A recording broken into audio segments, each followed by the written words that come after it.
بسم الله الرحمن الرحيم. اللهم العن صنمي قريش وجبتيها وطاغوتيها وإفكيها وابنتيها اللذان خالفا أمرك وأنكرا وحيك وجحدا إنعامك وعصايا رسولك وقلبا دينك وحرفا كتابك وأحبا أعداءك وجحدا آلاءك وعطلا أحكامك وأبطلا فرائضك والحدا في آياتك وآديا أولياءك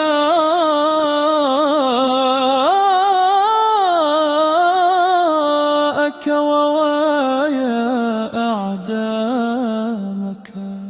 وواعلل عنهما وأتباعهما وأولياءهما وأشياعهما ومحبيهما فقد أخربا بيت اللظى ردما بابا ونقضا سقفهم ألحقا سماء بأرض وعاليهم بسافل وظاهرهم بباطن واستصلى أهلهم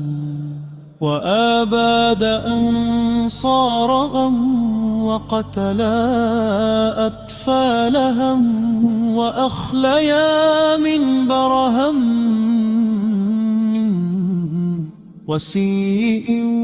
ووارث علمه وجحدا إمامتهم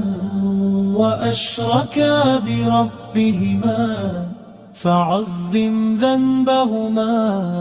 وخلدهما في سقر وما أدراك ما سقر لا تبقي ولا تذر اللهم العنهم بعدد كل منكر أتوه وحق أخفوه ومنبر علوه ومدمن قرجوا ومنافق ولوه وولي آذوه وطريد آووه وصادق طردوه وكافر نصروه وإمام قهروه فرض غيروه وأثر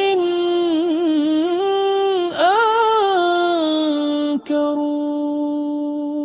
وشرب آثروه ودم أراقوه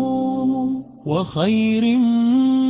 بدلوه وكفر نصبوه وكذب دلسوه وإرث غسطوه وفيء اقتطعوه وسحت أكلوا وخمس استحلوا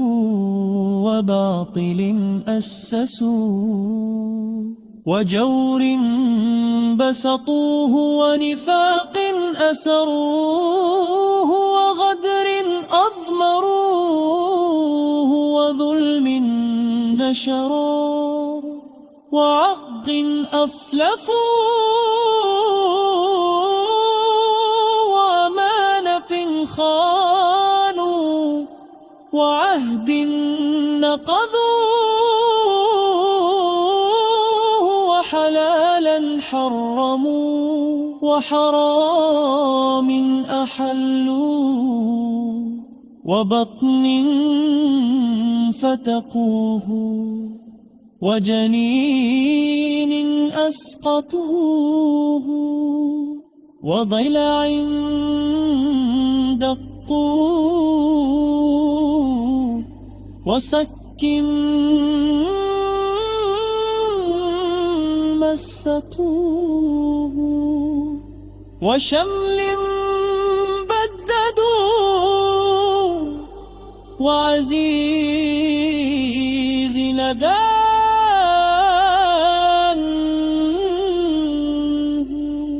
وآليل أعز وحق بنعوا وكذب دلسوه وحكم قلبوه وإمام خالفوا اللهم لنعنهما في مكنون السر وظاهر العلانية لحما كثيرا أغدا دائما دائما صردا يا